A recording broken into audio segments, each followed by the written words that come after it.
오늘은 하나됨으로의 부르심이라는 제목으로요. 에베소서 4장의 말씀을 함께 나누려고 하는데요. 이 에베소서라는 성경의 책은 에베소 교회에 보내는 편지라는 걸 잘 알고 계시죠. 특별히 에베소서는 빌립보서, 골로새서, 빌레몬서와 함께 바울이 감옥에 갇혀 있는 가운데 쓴 옥중 서신으로 알려져 있습니다. 바울이 오늘 4장 본문을 오늘 우리가 함께 읽었는데요. 시작하면서 자신을 이렇게 지칭할 때요. 주님 안에서 갇힌 몸이 된 내가 라고 구태여 표현을 하고 있어요. 그렇다면 바울이 갇혀있는 자신의 신세를 좀 한탄하는 것일까요? 결코 그렇지 않겠지요. 오히려 이 갇혀 있음에도 불구하고 결코 그를 가둘 수 없었던 그 비밀의 지점으로 우리를 이끌어주고 싶은 것은 아닐까 하는 생각을 해봅니다.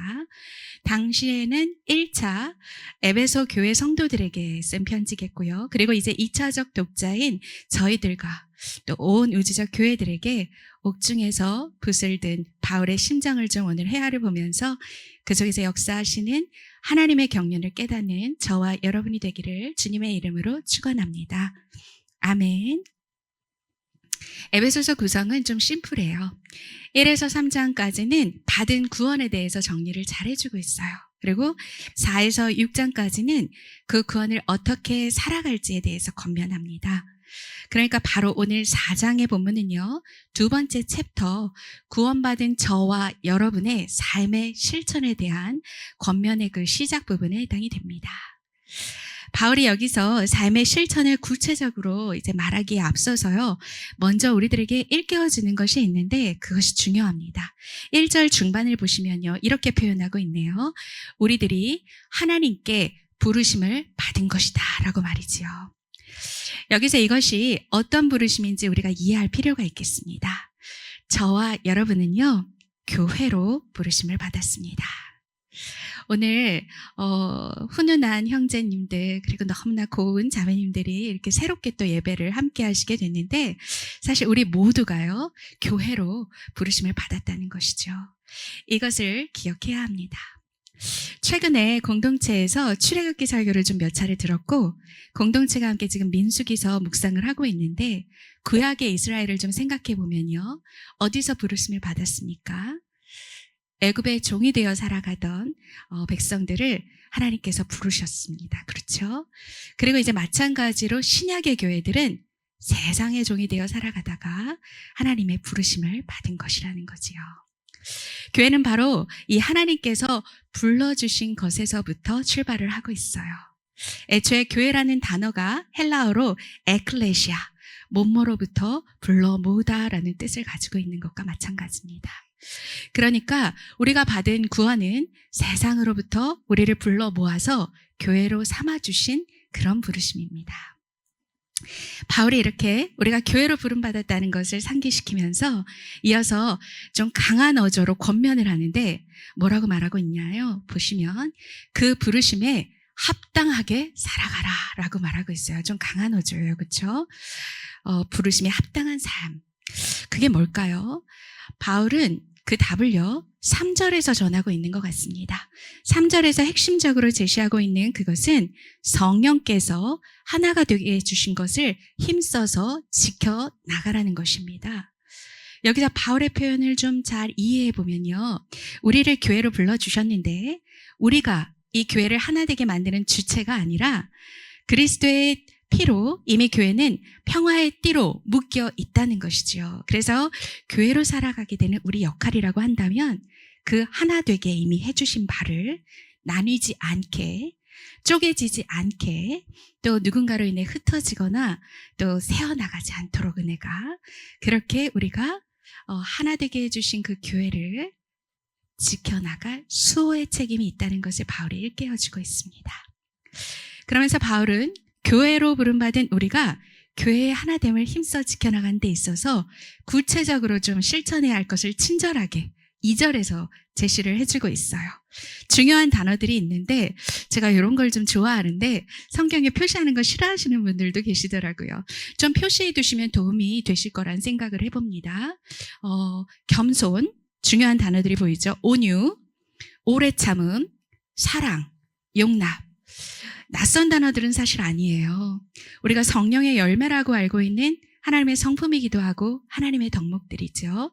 그런데 여기서 우리가 놓쳐서는 안 되는 것이 바로 이것입니다. 바울이 확실히 말하고 있듯이 하나님의 은혜의 경륜을 따라서 교회는 이미 그리스도를 통해 성령께서 하나 되게 해주셨는데요. 이후 교회가 하나됨을 지켜나가는 실천적인 덕목마저도 성령이 맺게 하시는 열매라는 사실입니다. 이것이 너무 중요하겠습니다. 정리하자면 교회의 하나됨도 성령께서 이루시고 그 하나됨을 지켜가기 위한 이후의 실천 역시 성령 안에서 맺히는 결실이라는 것이죠. 그러니까 교회로 부름받은 우리가 가장 먼저 붙잡아야 할 것이 있다면 우리를 하나 되게 하시기 위해서 하나님께서 허락해 주신 그리스도의 영, 화목해 하는 성령님과 우리 각자가 연합되는 일입니다. 오늘 설교의 제목을 보시면 하나됨으로의 부르심이라고 정했는데요. 기억하시길 원합니다. 하나됨으로의 부르심 그 첫 번째는요. 우리 한 사람 한 사람이 먼저 성령님과 하나 되는 것입니다. 아멘. 교회로 살아가는 우리에게 이것이 얼마나 중요한지 예수님께서 요한복음 17장에서 반복적으로 이렇게 하나님께 기도하셨어요. 아버지, 우리가 하나인 것 같이 그들도 하나가 되게 해주십시오. 내가 아버지 안에 있는 것과 같이 그들도 하나가 돼서 우리 안에 있게 해주십시오. 여기서 예수님께서 우리라고 표현하고 있는 게 바로 성부 하나님, 성자 하나님, 성령 하나님, 삼위의 연합을 말합니다. 인간의 몸을 입고요. 이 땅에 오신 예수님께서 당신께 성령이 충만하게 부어져서 하늘에 계신 아버지 하나님과 하나 되어 이 땅의 사역을 감당하셨던 것을 우리에게 보여주셨습니다. 예수님께서 저들도 우리와 같이 하나 되게 해주십시오 기도하신 것은요. 바로 이런 이유입니다. 교회로 살아가게 될 우리 역시 성령의 충만을 통해서 삼위 하나님과 하나 되어 그 영화로운 삶을 향해 걸어갈 수 있도록 간절히 하나님께 구하셨던 거죠. 이렇듯 첫 번째는요. 성도 개인의 성령님과의 연합이 가장 우선되어야 한다는 걸 좀 기억하시면서요. 이번에 이제 두 번째 우리가 기억해야 할 거, 우리가 교회의 하나됨을 위하여 부르심을 받았다는 것인데 바로 우리가 다름 아니라 각자 교회이기도 하지만 이 공동체적인 교회로 부르심을 받아서 이 교회의 하나됨을 위하여서 힘써 지켜나가야 한다는 것입니다. 이것은 앞에서 잠시 말씀드렸듯이요. 성령과 연합된 한 사람 한 사람이 모여서 지속적으로 지켜나가는 것인데요. 교회로 살아가는 우리에게 이미 하나로 주어진 것이 엄청 많더라고요. 보니까 여기서도 좀 표시하면서 보시면 좋을 것 같아요. 4에서 6절에서 그걸 확인시켜줘요. 우리에게 이미 하나 되게 해주신 것들이요. 자, 먼저는 몸이 하나다 라고 표현하고 있어요. 우리가 교회가 하나 될 수 있는 근거, 몸이 하나이다. 그리스도께서 머리가 되신 한 몸에 우리가 지체로 연결되어 있다라는 사실이지요. 그걸 제일 먼저 상기시키고 있고요. 또 성령도 하나라고 하고 있어요. 성령 역시 각각 다른 영을 주어진 게 아니라 한 성령을 받았다는 것입니다. 그러니 우리는 각자에게 허락해 주신 동일한 성령님과 더 하나 되어서 성령의 역사하심에 집중하는 방식으로 교회의 하나됨을 빼앗기지 않을 수가 있다라는 것입니다. 또 소망도 하나라고 말을 하고 있네요.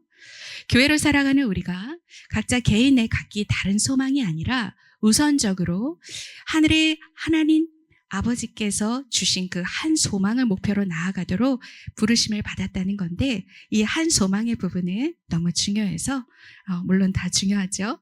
이따가 다시 한번 좀 나누도록 하겠습니다. 그리고 이어서 주님도 한 분, 믿음도 하나, 세례도 하나다라고 말합니다. 우리는 주님, 주여 날마다 찾고 부르며 기도를 해요. 저만 하더라도 이 설교 강단에 오르라고 하면 주님을 얼마나 찾고 올라오는지 모릅니다. 정말 귀찮으실 정도로 주님을 부르고 오릅니다. 교회에게 주고 싶은 그 말씀을 주인 대신 하나님께 여쭙고 구하려고 그러는 것이겠죠. 그렇게 각자 우리 삶의 주인이 예수 그리스도이심을 인정하면서 우리는 동일한 한 주인을 각자 그리고 또 같이 모시며 살아가고 있습니다. 우리는 이 못 쓴 것에 대한 그 동일한 또 한 믿음을 고백하지요. 그리고 한 세례에 참여하였어요. 마지막으로 바울은 교회가 하나 될 수 있는 근거로 하나님도 한 분이심을 우리에게 말해줍니다. 우리가 교회로 살아간다는 것은요, 모든 것 위에, 모든 것 안에 존재하고 계시는 그 살아계신 하나님을 모든 순간 느끼면서 사는 일입니다. 또 만물 가운데 깃들어 계신 하나님의 위대하심을 함께 찬양하며 사는 일이죠. 그런 가운데 그 크신 하나님을 우리가 한 아버지라고, 아바 아버지라고 부르면서 하늘 가족으로서 교회가 영광스럽게 함께 살아가는 것입니다. 한 몸, 한 성령, 한 소망, 한 주님, 한 믿음, 한 세례, 한 하나님을요, 우리가 섬기는 이 모든 은혜는 교회의 하나됨을 결국 확실하게 이루는 그 근거가 된다라는 것이지요. 우리가 지금 첫 번째, 한 개인의 성령님과 하나됨의 부르심에 이어서 두 번째, 교회의 하나됨으로 부르심에 대해서 살피고 있는 건데요. 우리에게 이 하나됨의 확실한 근거가 역사하고 있다는 것을 믿고 살아가는 만큼이나요, 이제 이것을 믿는 우리가 실제 교회에서 서로 간에 실천적으로 적용하는 일이 너무 중요하겠습니다. 바울이 참 친절하다는 생각을 제가 좀 했어요. 읽으면서 그 실천적 부분을 놓지 않고 말해주고 있는 것 같은데, 잠시 아까 살폈던 2절에 겸손함, 온유함, 오래 참음, 사랑 가운데서 용납함에서 답을 얻고자 합니다. 먼저 이제 겸손함으로 서로를 대하라고 말씀을 하고 있어요. 이 겸손은 하나님의 아들이신 예수님께서 이 땅에 인간의 몸으로 오신 사실에서 우리가 이미 답을 얻는 부분이죠. 예수님께서 공생의 가운데 자주 말씀하신 것이 나보다 남을 더 낮게 여기라. 낮게 여기라가 아니라 더 낫다라고 여기라는 것이죠. 상대방이 나보다 더 나은 사람이라고 여기라는 이 말씀을 우리가 좀 자주 기억해야 할 필요가 있을 것 같아요. 교회 안에 이런 상상을 한번 해볼게요. 내가 다 맞아. 내 말만 다 옳아. 너보다 내가 더 나아. 이런 마음가짐으로 우리가 한번 모였다고 생각을 해봅시다. 이거 정말 쉽지 않을 것 같아요. 생각만 해도 좀 부대끼는데요. 저는 워낙 하나님의 성품을 가진 또 우리 성도님들과 우리 또 교육자들과 함께 사역하다 보니까 생각만으로도 좀 많이 부대낍니다. 만약 그런 마음들이 모였다라면 여기저기 우리 귀에는 사실 들리지가 않는데 영적 세계 안에서는 막 금이 가고 와장창 깨지고 그 틈이 이렇게 확 벌어지고 그런 걸 우리가 좀 영적인 세계 안에서 볼 수 있어야 한다는 생각이 듭니다. 또 공동으로 우리가 맡겨주신 교회의 일도 그르칠 수밖에 없게 되겠지요. 겉으로 그렇게 말하지 않아도 사실 이게 마음에 그런 마음을 품고 모이는 건 역시도 교회의 하나됨을 저해할 수 있다는 것을 우리가 좀 깨어서 경계할 수 있기를 원합니다. 그런 면에서 교회로 살아가는 우리의 겸손함, 나보다 남을 낫다고 여기는 마음은 너무 중요하겠습니다. 교회를 함께 세워가는 가운데 이견이 좀 있을 수 있을 것 같아요. 그때 그 갈등을 해결하는 과정에서요, 나보다 더 낫다 여기게 된다라면 서로 존중하고 세워주면서 성령께서 묶어주신 그 교회의 그 평화의 띠가 더 돈독하게 이렇게 단단하게 묶이지 않을까 이런 생각해 봅니다. 다음은 겸손함에 이어서요, 교회 하나됨을 위한 부르심의 삶의 실천에서 우리가 추구해야 될 거, 온유함으로 서로 깍듯하게 대하라 라고 말하고 있어요. 우리가 온유함 하면은 우리 요즘 민수기서 묵상하고 있는데 우리 모세를 떠올리죠. 모세가 온 지면에 누구보다 탁월하게 뛰어나게 온유하다라는 칭찬을 받았던 사람이에요. 그런데 모세가 젊은 날에는 분노로 사람을 죽게 했던 과거가 있는 남자입니다. 그렇게 감정을 순간 제어하지 못하던 모세가요, 그 사이에 온 지면에 탁월한 온유한 자가 됐다라는 것을 좀 기억할 필요가 있겠어요. 모세는 하나님 안에서 깎이고 다듬어지고 그래서 자신의 기질과 감정을 좀 통제할 수 있게 된 사람이지요. 그런 변화되어진 온유함으로 하나님과 백성 사이를 중보하는 모습을 우리가 민수기서 묵상 중에 참 은혜로 보고 있습니다. 굉장히 하나 될 수 있게 힘쓰는 모습이에요, 사실상. 교회로 살아가는 우리에게 바로 그런 모습이 필요하다는 거죠. 온유함으로 서로를 대하고 또 하나님과 하나 되게 하는 우리 자신이 하나 되어 교회가 하나 되게 하는 바로 그런 덕목 말이지요. 가만히 보니까 나에게서 완악하고 모난 모습이 발견됐을 때 교회로 부르심을 받은 나보다 나 자신보다요. 그러니까 교회로 부르심을 받은 나, 그러니까 교회보다요. 자신이 여전히 더 소중하고 자신을 더 측은하게 생각하게 되면 하나님의 손에 그 완고함을 맡겨드리기보다 자신의 연약함을 막 옹호하고 변론하고 그런 모습을 발견하게 되는 것 같습니다. 내가 제일 서럽고 난 이럴 수밖에 없고 이러해서 그렇게 스스로를 마크하는 그 방어 기제 같은 것이 나타나면 하나님께서 공동체 하나됨을 위해서 우리를 불러주셨는데 그게 상당히 더디게 진행되고 또 그것을 많이 방해한다라는 생각을 합니다. 다른 누가 아니라 제 모습에서 말씀을 드리는 거예요. 그럼 우리에게는 이런 연약함이 있는데 어떻게 극복해야 할까? 어떻게 자신과 공동체를 선하게 지켜가는 이 온유함을 갖게 될까? 그것은 먼저 내 자신보다 주님의 몸된 교회와 지체를 아끼는 마음이 있어야 할 것 같습니다. 그렇게 된다라면 그 모난 부분을 어떻게든 해결하기 위해서 성령님께 그 문제를 가지고 의지하며 나아가게 된다라고 생각합니다. 성령님께 이 모나고 거친 것을 다뤄주십시오. 길들여 주십시오.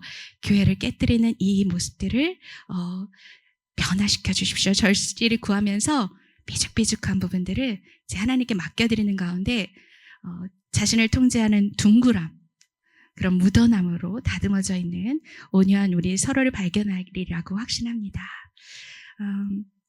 그래요. 나 때문에 교회 하나됨을 흐트러뜨리긴 너무 싫다는 마음이 들기 시작한다라면 너무 좋은 출발 같아요. 교회가 하나 되어가는 그 부르심의 길 위에 우리가 명확하게 서 있는 것이 분명할 겁니다.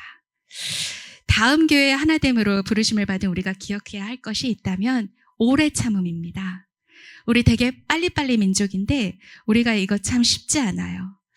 좀 전에 온유함이라는 변화에 대해서 말씀을 드리긴 했는데 어떠세요? 이것이 근시일 동안에 잘 되어지는 것은 아니라는 것을 우리가 알죠. 모세만 하더라도요. 광야 40년, 양치기 시절 40년 그런 걸 좀 생각해 볼 때요. 하나님의 성품으로 준비되는 시간을 40년을 가졌다. 그럼 우리에게도 서로를 물론 그렇게 길어야 된다라는 것은 아니지만 절대의 숫자는 아니에요. 그런데 서로를 좀 그렇게 참아주고 기다려주는 시간은 분명히 필요하다는 것이죠.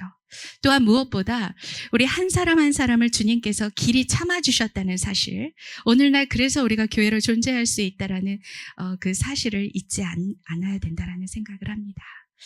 그것이 누군가를 마땅히 기다려줄 이유가 될 수 있으리라고 믿습니다. 주님이 우리를 길이 참으실 때에는 우리가 성령 안에서 온전케 되는 모습을 먼저 바라보시면서 불러주시기 때문에 그렇습니다. 우리에게 허락해 주신 성령으로 말미암아 끝내 회복되어질 우리 모습은 참 아름답고 존귀한 하나님의 형상이기 때문이지요. 우리는 각자 또 함께 처음 디자인을 회복해가는 한참 공사 중입니다. 그동안 사단에게 불법하게 점령을 당했었어요, 우리가. 그래서 망가지고 빼앗기고 무너졌던 곳들이 다 있어요, 개인의 삶에는. 그런 것들을 보수하는 중이시죠. 그런데 만일 견적이 엄청 나왔는데 공사의 견적이 한 사람 한 사람, 제가 견적이 되게 많았을 거 아니에요. 견적이 엄청 많이 이렇게 나왔는데 한참 보수 기간이 필요한데 점차로 그래서 회복되고 이렇게 증축되고 이렇게 되는데 공사 중간에 그 기간을 오롯하게 기다려주지 못한 채 포기해버린다라면 공사 끝. 문 닫아버려.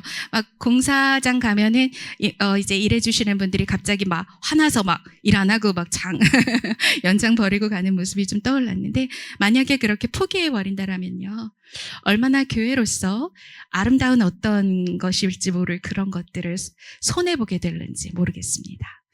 또한 서로가 그렇게 참아주지 못한 채 정죄하거나 포기하거나 혹은 비난의 어느 지점에 서게 된다면 하나됨은 기대하기가 정말 어렵습니다. 그러니 오래 참아줌은 그 어떤 것보다 중요한 교회를 하나 되게 하는 우리의 자세를 하겠습니다. 나아가서 서로를 길이 참아주는 시간을 통해 우리가 서로 아름답게 중축되어져 간다는 기대와 설렘도 좀 할 수 있으면 좋겠습니다. 오늘 본문의 교회 하나됨으로의 부르심의 실천적인 덕목에 이제 마지막 한 가지가 더 있어요. 사랑 가운데 용납함입니다.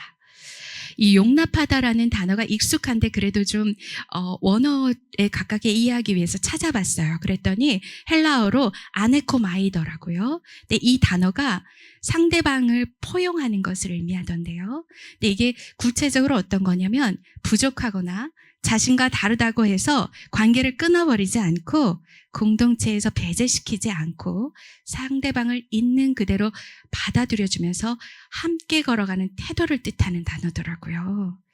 참 의미 있는 단어지요. 저는 무엇보다 그대로 받아들여주면서 함께 걸어간다라는 것이 참 좋았어요. 나랑 달라도 내 기준에 틀려도 부족해도 말입니다. 서로의 모습을 그대로 수용하면서 함께 걸어가다 보면 우리 마음이 급한데 막 변화를 생각하기 쉬운 것 같은데 같이 걸어가다 보면 서로 각자 사랑 가운데 같이 있어준 누군가 덕분에 좋은 점들을 닮아지게 되고 부정적인 모습들은 그 묻어난 사랑 가운데 용납함을 통해서 녹아내려서 쑥 성령 안에 빠져버릴 것을 주님 안에서 기대해 봅니다. 이런 시간을 통해서 교회 하나됨으로의 부르심을 복되게 실현해 간다는 것을 기억하는 저와 여러분 되기를 주님의 이름으로 축원합니다. 아멘. 오늘 설교의 제목 하나됨으로의 부르심은 첫 번째는 우리 각 개인이 성령님을 통해 하나님과 하나 되는 부르심이라고 했습니다. 두 번째는 교회의 하나됨으로의 부르심이었고 이를 위한 실천적인 부분들 겸손, 온유, 오래 참음, 사랑 가운데 용납함을 우리가 살폈습니다. 이제 마지막으로 하나됨으로의 부르심은 어떤 것인지 말씀드리고자 하는데요. 그것은 바로 만유의 하나됨의 부르심입니다. 좀 더 풀어서 말씀을 드리면 만물이 하나님과 하나 되게 하는 일을 위해 우리가 모두 부르심을 받았다는 것입니다. 하나님을 잃어버렸던 세상은 예수 그리스도를 통해서 하나님을 아버지라 부르는 관계가 회복되고 삼위 하나님과 하나 되어 하나님의 충만함을 누리는 삶을 이미 얻게 되었습니다. 이것이 교회가 누리는 영광스러운 은혜입니다. 6절을 한번 보시면 하나님은 모든 만물 위에 존재하고 계시죠. 그래요. 하지만요. 여전히 아직 이 하나님을 잃어버린 채 살아가는 사람들은 만물 위에 하나님께서 살아 역사하고 계신 것을 알지 못합니다. 하나님께서는 모든 나라, 민족, 열방을 회복하기 위해서 사실 쉬지 않고 지금도 만물 가운데 역사하고 계시면서 이 일에 우리 주의 몸된 교회를 사용하십니다. 앞에서 하나 될 수 있는 근거를 말씀드릴 때요. 교회가 한 소망을 품게 된 것에 관해 후에 다루겠다고 말씀을 드렸는데 교회를 부르신 목적이기도 한 이 하나의 소망은 다름 아니라 하나님 안에서 만유가 통일되어지고 만물이 충만하게 되어지는 소망입니다. 세상의 영에 결박되어 살아가는 모든 사람들을 세상으로부터 건져 불러 모아서 자유롭게 하고 하나님과 빼앗겼던 관계를 다시 회복시켜서 충만하게 하는 일을 위해서 우리를 불러주셨다는 것입니다. 이미 예수님께서요, 성취하신 사역이지요. 9에서 10절은 이것을 분명히 잘 설명해 주고 있어요. 예수님의 성취하신 사역입니다. 예수님께서 십자가의 죽으심으로 무덤 혹은 음부에까지 내려가셨다 말씀합니다. 가장 낮은 곳으로까지 스스로 내려가셔서 예수님은 사망 권세의 결박을 끊고 하나님이 기름 부으신 진정한 왕 그리스도의 승리를 거기서 선포하셨습니다. 그리고 하늘 위에 가장 높은 곳으로 올라가셔서 하나님 보좌 우편에서 만유가 하나님의 충만함을 누리고 통일되도록 다스리고 계십니다. 그러나 세상은 아직 이 은혜를 알지 못하고 아직 많은 사람들이 믿지 못하지요. 그래서 하나님은 교회를 통해서 그리스도께서 이루신 하나됨의 사역을 이어가게 하십니다. 만유의 아버지는 하나님이심을 우리가 나타내며 살기를 기대하고 계십니다. 우리가 하나 되어서 말이지요. 만유 가운데 하나님께서 살아 역사하고 계시다는 것을 우리 삶을 통하여 보여주기를 원하십니다. 이를 위해서 우리에게 말씀을 보시면 이미 그리스도를 통해 은혜와 선물을 부어주셨다. 분량에 따라 이미 충분히 부어주셨다고 약속합니다. 영혼을 회복해가는 사역을 실제로 감당을 해나가면 하나님께서 이미 필요한 모든 것을 공급하고 계심을 우리가 경험하게 되고요. 만유가 하나님과 하나 되어지는 이 회복의 사역을 위해서 각양 은사와 선물이 우리 삶에 다양하게 풀어지는 것을 경험하게 되지요. 필리핀 선교를 단기 선교를 우리 두 분이 다녀오셨는데 저는 모르긴 몰라도 그곳에서 그렇게 각양 은사들이 풀어지고 또 그것으로 그들을 하나님과 하나 되게 회복하는 경험을 충만히 하고 오셨다라고 생각합니다. 그리고 또 우리가 구약 신약할 때 사실 약속이라는 약자지만 이것이 살아가다 보면 약재료가 돼서 이것이 때에 맞게 영혼의 치유를 위해 사용되는 것을 또한 현장에서 보게 되는 것 같아요. 자, 하나됨으로의 부르심의 이 세 번째, 하나님과 세상이 하나 되도록 하는 일에 우리가 부르심을 받았다는 것을 기억하는 저와 여러분들이 되시기를 원합니다. 아멘. 이제 말씀을 맺고자 하는데요. 에베소서는 바울이 갇힌 가운데 썰어내려간 옥중 서신이라고 시작하면서 말씀드렸습니다. 그러나 우리는 그의 말과 글에서 결코 그가 갇혀있지 않았다라는 것을 느낍니다. 오히려 그는 하나님과 온전한 하나 되어서 마지막 시간까지 교회의 하나됨을 위해 자신이 할 수 있는 글과 말로 힘써 교회를 지켜나가고 만유의 하나됨을 충만하게 이뤄나갔습니다. 정말 그렇지 않습니까? 바울이 갇혀있는 가운데 써내려간 증언들로 오늘날 우리까지 얼마나 수많은 영혼들이 그리스도를 얻고 하나님과 하나 된 삶을 누리게 되었습니까? 한 사람의 온전한 성부, 성자, 성령과의 연합이 이루어가는 하나 되게 하시는 이 역사가 이토록 크다는 것을 우리 삶에 도전받기 원합니다. 가정의 달 5월에 참 많은 모임들, 가족 모임, 신우회, 직장 모임, 행사가 참 이때 많은 것 같아요. 그런데 모든 관계와 만남이 편치만은 않을 수도 있어요. 그리고 또 한 울타리에 사는 가족들이 좀 더 불편할 때도 있는 것 같습니다. 보면 직장에는 또 나를 꼭 넘어뜨리고 상심케 하는 동료들은 꼭 하나씩, 우리 성도님들을 너무 힘들게 하는 동료들이 꼭 하나씩 있더라고요. 관계가 참 쉽지 않습니다. 그런데 보니까 그 악함으로 보이는 대상자들이요, 실은 약한 것이더라고요. 그리스도를 잃은 세상의 유약함이다라는 것을 기도하면서 점점 더 느끼게 됩니다. 그리스도 밖에서 일어나는 모든 삶의 악함, 그러나 실은 알고 보면 약함을 보혈로 덮고 주님의 긍휼을 구하면서 만유를 회복해 나가는 하나됨으로의 부르심에 헌신된 우리 모두가 되기 원합니다. 나뉘고 깨어진 것을 하나 되게 하는 그 화목해 하시는 성령님과 더더 하나 되는 자리로 나아가서요, 우리를 겸손하고 온유하고 오래 참고 사랑으로 용납하게 하실 성령님과 더더 연합돼서 하나님과 하나 되어 살아가는 삶의 평화, 충만함을 삶으로 전하는 저와 여러분이 되기를 원합니다. 아멘. 에베소서는 사실 영적 전투임을 일깨우며 마칩니다. 우리가 혈과 육을 싸우는 게 아니라 영들과의 싸움이다라는 거예요. 하나님과 떨어져 살아가도록 사람들을 묶고 있는 어둠의 영이 존재한다라는 것을 우리가 인식해야 합니다. 그러나 만일 우리가 성령과 하나 되어 싸운다라면 그 성령과 하나 되어 싸우는 하나님의 사람들로 인하여서 세상의 영은 우리가 가는 자리마다, 우리가 만나는 영혼마다, 장소마다 그 세상의 영의 권세는 무력해질 것입니다. 예수님께서 무덤과 음부까지 내려가서 선포한 승리가 하나님과 하나 되어서 교회로 부름받은 우리를 통해 자리마다 드리워져서 그 영혼들의 결박이 풀리고 잃어버렸던 하나님과의 관계가 회복되고 주와 하나 되어 하나님의 충만함을 누리며 살아가게 될 것입니다.